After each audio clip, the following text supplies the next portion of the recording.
জয়গুরু বন্ধুরা, একজন পুরুষের সবচেয়ে বড় অক্ষমতা কি সেটা কি আপনারা জানেন? একজন পুরুষের সবচেয়ে বড় অক্ষমতা হলো তার যৌন দুর্বলতা, অর্থাৎ পুরুষত্বহীনতা। একজন পুরুষের যদি পৌরুষত্ব না থাকে তাহলে সেই পুরুষের বেঁচে থাকার কোনো অর্থ হয় না। অর্থাৎ সে একটা জীবন্ত লাশ হয়ে ধুকে ধুকে মৃত্যুবরণ করে। তার কোথাও শান্তি নেই, ঘরে শান্তি নেই, ঘরের বাহিরে শান্তি নেই, কোথাও শান্তি নেই। যে প্রিয় মানুষটি, যে প্রিয় সহধর্মিণী তার সামনে ভাতের থালাটা সুন্দরভাবে এনে দিত, সে আজকে মুখটা কালো করে ভাতের থালাটা ছুঁড়ে ফেলে দেয় তার সামনে। এক অসহ্য যন্ত্রণায় এইরকম পুরুষগুলো ছটফট করতে থাকে। এই প্রভাবটা তার সংসারের বাহিরেও পড়ে। অর্থাৎ এইরকম পুরুষ যারা আছে, যারা পুরুষত্বহীনতায় ভুগতেছেন, তারা কাজের ক্ষেত্রে অস্বস্তি বোধ করেন, প্রতিষ্ঠানে গিয়ে মনে শান্তি নেই, মেজাজ খিটখিটে হয়ে যায়, কেউ একটা ভালো কথা বললেও হুটহাট রেগে যান, হাসি তো মুখে একেবারেই থাকে না। এরকম পুরুষগুলো তো হাসতেই ভুলে যায়, কেননা তারা চরমভাবে মানসিক চাপের মধ্যে থাকে। ওই যে যন্ত্রণা, ওই যে সহবাসে দুর্বলতার যন্ত্রণা, ওই যে রাত্রিবেলাতে, অর্থাৎ ওই যে সহবাস নামক যুদ্ধক্ষেত্রে একজন নারীর কাছে তাকে মাথা নত করতে হয়েছে, এই লজ্জা, এই ঘৃণা ঢাকার জন্য সে আপ্রাণ চেষ্টা করে যায় বা করে যাচ্ছে। এরা কেন রাগী হয়ে থাকে? যে পুরুষের পৌরুষত্ব নেই, যারা পুরুষত্বহীনতায় ভুগতেছেন, তারা কেন রাগী হয়ে থাকেন? এর কারণটা হলো ওই যে মনে শান্তি নেই। প্রিয় মানুষটির কাছ থেকে সে তো কোনো ভালো ব্যবহার বা ভালো কিছু আশা করতে পারেনি, ভালো আচরণ তো তার সাথে করা হয়নি, সেই জন্য তার প্রভাবটা বাহিরে প্রত্যেকটা ক্ষেত্রে পড়ে। চরমভাবে অশান্তির আগুনে এরা জ্বলে পড়ে ছারখার হতে থাকে। এমন একটা কষ্টের কথা, এমন একটা গোপন সমস্যার কথা না পারে কারো কাছে বলতে, না পারে সহ্য করতে, কোনো কিছু বলার থাকে না। সেই জন্য বলতেছি, একজন পুরুষের সবচেয়ে বড় দুর্বলতা হলো তার অক্ষমতা, অর্থাৎ তার যৌন অক্ষমতা, তার দৈহিক অক্ষমতা। যারা এইরকম সমস্যার মধ্যে আছেন তাদেরকে অনুরোধ করতেছি, আজকের ভিডিওটি মনোযোগ সহকারে দেখতে থাকুন। টাকা পয়সা তো আর কম নষ্ট করলেন না, অনেক টাকা পয়সা নষ্ট করে ফেলেছেন এই গোপন সমস্যা সমাধানের জন্য। বিভিন্ন জায়গায় থেকে ওষুধপত্র ক্রয় করেছেন, যে যা বলতেছে তাই সেবন করার চেষ্টা করতেছেন। ইউটিউবে বিজ্ঞাপন দেখে, অনলাইন থেকে বিভিন্ন রকমের ওষুধপত্র ক্রয় করে সেবন করে যাচ্ছেন। দেদারসে হাজার হাজার টাকা নষ্ট করে ফেলতেছেন, কিন্তু কাজে লাগতেছে না। কাজে লাগার তো কথা না। আপনি তো সঠিকভাবে আপনার চিকিৎসাটা করতে পারতেছেন না। আপনার সমস্যাটা কি, সমস্যাটা কোথা থেকে হয়েছে, সেই বিষয়টা তো আপনাকে কেউ বলতেছে না। আপনি কবিরাজের কাছে গেছেন, হালুয়া টালুয়া যা হোক একটা কিছু ক্রয় করেছেন, সেও আপনাকে দিয়ে দিয়েছে। সে একটিবার কি আপনাকে জিজ্ঞেস করেছে বা আপনার কাছে জানতে চেয়েছে যে আপনার পেটের কোনো সমস্যা আছে কিনা, আপনি আইবিএস দ্বারা আক্রান্ত কিনা, আপনার কোষ্ঠকাঠিন্য সমস্যা আছে কিনা, আপনার বদ হজম হয় কিনা, আপনার পেট ভুট বাট করে কিনা? তারা কি বা সে কি কখনো জানতে চেয়েছে আপনার কাছে? আপনি ওষুধ চেয়েছেন, টাকা নিয়ে আপনাকে দিয়ে দিয়েছে, কিন্তু আপনার মূল সমস্যাটা কোথায় সেটা কি কখনো তারা আপনাকে বলেছে? আপনাকে কি কখনো বলেছে যে এই যে যে যৌন রোগের ওষুধ খাইতেছেন বা দিলাম আপনাকে, আপনার যে পেটের সমস্যা আছে সেই সমস্যার সমাধান আগে করতে হবে। আর পেটের সমস্যা সমাধান করতে হলেই যে আপনাকে মানসিক সমস্যার সমাধান করতে হবে। আপনি যে খিটখিটে মেজাজের, আপনার যে রাগ বেশি, আপনার যে একটা চিন্তা মাথায় ঢুকে গেলে সেটা আর বের হয় না, একই চিন্তা আপনি বারবার করতে থাকেন, আপনার সব কিছুতে সন্দেহ হয়, আপনি খাবার খাইতে গেলে সন্দেহ করেন, সব কিছুতে আপনি সন্দেহ করেন, আপনার ঘুম হয় না, সারা রাত আপনি এপাশ ওপাশ করেন, লেকিন আপনার ঘুম হয় না, আপনার মনের মধ্যে সারাক্ষণ দুশ্চিন্তা ভর করে। এই সমস্যাগুলো সমাধানের কথা তারা কি বলছে কখনো আপনাকে? না, তারা বলেনি। বা এমনও হতে পারে তারা আসলে সেগুলো জানেই না। এই যে যৌন সমস্যা, বিশেষ করে উত্থানজনিত সমস্যা আর দ্রুত বীর্যপাত, এগুলো কেন হয়, কিসের জন্য হয়, তারা সম্ভবত সেগুলো জানেই না। জানলে তো আপনাদের বলে দিত যে আগে এই সমস্যাগুলো সমাধান করেন, আগে মানসিক সমস্যাগুলোর সমাধান করেন। জানলে তো তারা বলেই দিত। তারা সম্ভবত সেগুলো জানে না। ওই যে এক লজ্জাতুন্নেসা বই হাতে ধরে স্কিপ পড়ে পড়ে আপনাদেরকে শোনাইতেছে যে এই ওষুধ খান, সারা রাত স্ত্রী সহবাস করতে পারবেন, এই ওষুধ খান, কালকেই আপনার পুরুষাঙ্গ এত বড় হয়ে যাবে। এরকম কিছু ভুল তথ্য আপনাদের শেয়ার করতেছে, আর আপনারা দেদারসে সেই ভিডিওগুলো দেখে যাচ্ছেন আর সেগুলো খেয়ে যাচ্ছেন। সমাধান হচ্ছে না, সমাধান হওয়ার কথা না।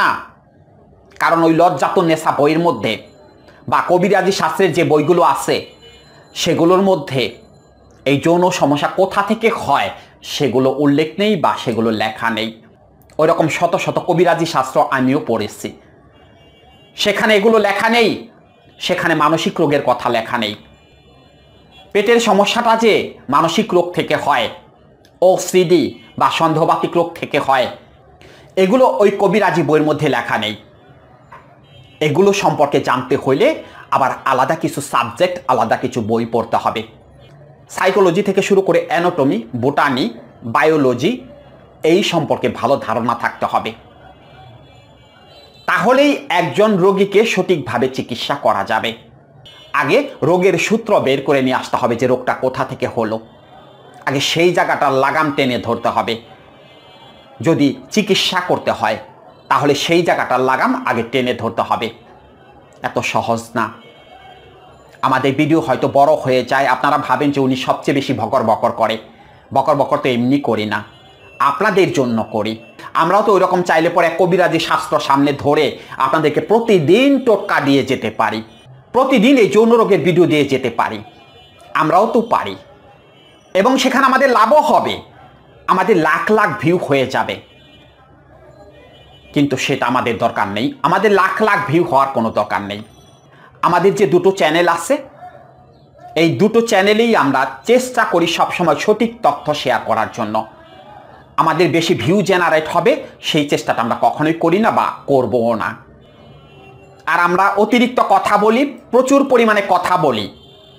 আপনাদের যদি ভালো লাগে কথা শুনবেন, যদি ভালো লাগে ভিডিও দেখবেন, না ভালো লাগলে স্কিপ করে চলে যাবেন বা ভিডিও ক্লোজ করে চলে যাবেন, কোনো দরকার নেই। আমাদের ভিডিও দেখতে হলে আপনাদের ধৈর্য থাকতে হবে, আমাদের কথা শুনতে হবে। আমাদের চ্যানেল যে আমরা খুলেছি, এটা তাবিজ বিক্রি করার জন্য চ্যানেল খুলিনি, এটা ওই হালুয়া বিক্রি করার জন্য চ্যানেল খুলিনি। চ্যানেল খুলেছি কিছু সঠিক তথ্য শেয়ার করার জন্য, আপনাদের ভুল ধারণা থেকে বের করে নিয়ে আসার জন্য, আপনাদের যেন অযথাই টাকা পয়সাগুলো নষ্ট না হয়ে যায়, আপনারা যেন নষ্ট না করে ফেলেন, সেই চেষ্টাটাই অনবরত আমরা করে যাচ্ছি। অতএব প্লিজ বন্ধুরা, আমাদের প্রত্যেকটা ভিডিও দেখবেন, মনোযোগ সহকারে দেখবেন, কথা শোনার চেষ্টা করবেন, আপনাদের কাজে লাগবে।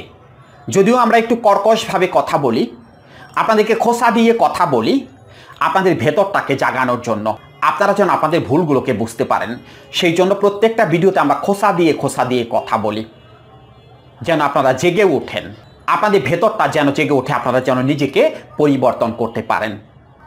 আজকেও তো আমি একটা রেমেডি শেয়ার করব আপনাদের, খুবই কার্যকরী একটি রেমেডি আজকেও আমি শেয়ার করব। কিন্তু এই রেমেডিটা সেবন করার পরে যদি সমস্যার সমাধান না হয়, তাহলেই তো আপনারা বলবেন যে খেয়েছি কোনো লাভ হয়নি। লাভ হবে কেন? একটু আগেই যে কথাগুলো বলছি, পেটের সমস্যা যাদের আছে, মানসিক সমস্যা যাদের আছে, তাদের তো এই রেমেডিটি কোনো কাজে লাগবে না। আগে তো ওই সমস্যার সমাধানগুলো করে নিতে হবে, তাহলেই তো কাজে লাগবে, তা না হলে তো কাজে লাগবে না। সেই জন্য আমরা যে টোটকাগুলো শেয়ার করে থাকি, তার আগে যে প্রচুর পরিমাণে কথা বলি, ওই কথাগুলো শোনার চেষ্টা করবেন এবং ওখান থেকে নিজেকে বদলানোর চেষ্টা করবেন। তারপরে আমাদের টোটকা বা রেমেডিগুলো সেবন করবেন, দেখবেন সঠিকভাবে কাজে লেগে গেছে। এবার আসুন যৌন সমস্যা সমাধানের জন্য অক্ষমতা, যৌন দুর্বলতা দূর করার জন্য একটি সুন্দর রেমেডি আপনাদের মধ্যে আমি শেয়ার করে দেই। কাজে লাগবে বন্ধুরা, সত্যিই বলতেছি কাজে লাগবে। আপনারা সেবন করে দেখুন। যদি সঠিকভাবে সঠিক নিয়মে তৈরি করে সেবন করতে পারেন তাহলে আপনাদের সমস্যার সমাধান হয়ে যাবে। কিন্তু কথা ওই একটাই, আগে এটার সমস্যার সমাধান করতে হবে, আর এটার সমস্যার সমাধান করতে হলে আগে মানসিক সমস্যার সমাধান করতে হবে। অর্থাৎ সূচিবায়ু, সন্দেহ, দুশ্চিন্তা এগুলো বন্ধ করতে হবে। আর এগুলো বন্ধ করার জন্য অবশ্যই কাউন্সেলিং বা সাইকোথেরাপি করতে হবে, যেটা আমাদের প্রত্যেকটা ভিডিওতেই যে আমাদের পাশে লেখাগুলো থাকে এগুলো খেয়াল করার চেষ্টা করবেন। যৌন রোগের ওষুধ খাওয়ার আগে আগে এই সমস্যাগুলো সমাধান করতে হবে, এগুলো খেয়াল রাখার চেষ্টা করবেন। এবার আসুন সেই রেমিডিটি আপনাদের মধ্যে আমি শেয়ার করে দেই। সেই রেমিডিটি করার জন্য আমাদের প্রথমেই যে উপকরণটি লাগবে সেটি হলো 100 গ্রাম তিল, তিলের শ্বাস। দ্বিতীয় যে উপকরণটি লাগবে সেটি হলো 1/2 লিটার পরিমাণ ছাগলের দুধ অথবা গাভীর দুধ, তবে সবচেয়ে বেশি ভালো হয় ছাগলের দুধ হলে। তৃতীয় যে উপকরণটি লাগবে সেটি হলো 2 টেবিল চামচ পরিমাণ খাঁটি গাওয়া ঘি। 4 নম্বরে যে উপকরণটি লাগবে সেটি হলো 2 থেকে 3টি আজুয়া খেজুর। 5 নম্বরে যে উপকরণটি লাগবে সেটি হলো 10 গ্রাম কিশমিশ। এবার আসুন কিভাবে রেমেডিটি তৈরি করে সেবন করতে হবে। একটি পাত্রের মধ্যে প্রথমেই 2 টেবিল চামচ পরিমাণ খাঁটি গাওয়া ঘি দিয়ে ঘিটাকে গরম করে ফেলুন। তারপরে তার মধ্যে 100 গ্রাম তিলের শ্বাস বা তিল দিয়ে ভালো করে নাড়াচাড়া করতে থাকুন, অর্থাৎ তিলগুলোকে ভালো করে ভাজতে থাকুন। যখন বাদামি বর্ণের একটা কালার চলে আসবে তখন তার মধ্যে 1/2 লিটার পরিমাণ ছাগলের দুধ বা গাভীর দুধ দিয়ে জাল দিতে থাকুন। যখন দুধটা উতাল এসে যাবে, অর্থাৎ যখন তিলগুলো ফুটতে থাকবে, তখন তার মধ্যে 10 গ্রাম পরিমাণ কিশমিশ এবং 2 থেকে 3টি আজোয়া খেজুর বিচি ফেলে দিয়ে খেজুরগুলোকে চূর্ণ চূর্ণ করে নেবেন। তারপরে ওই দুধের মধ্যে দিয়ে দেবেন। এবার ভালো করে ফুটাইতে থাকুন, অর্থাৎ ভালো করে জাল দিতে থাকুন। যখন দেখবেন কমে চায়ের কাপের 1 কাপ পরিমাণ অবশিষ্ট আছে, অর্থাৎ একটা পায়েস তৈরি হয়ে যাবে, ওই পায়েসটাই পাত্র থেকে নামিয়ে নরমাল করে নিন। কখন সেবন করবেন? অবশ্যই রাত্রিবেলাতে ঘুমোতে যাওয়ার আধা ঘন্টা বা 40 মিনিট আগে এই রেমেডিটি সেবন করুন। কন্টিনিউ 1 মাস আপনারা সেবন করে যান, দেখুন সমস্যার সমাধান হয় কিনা, নিজেকে আবার ফিরে পান কিনা।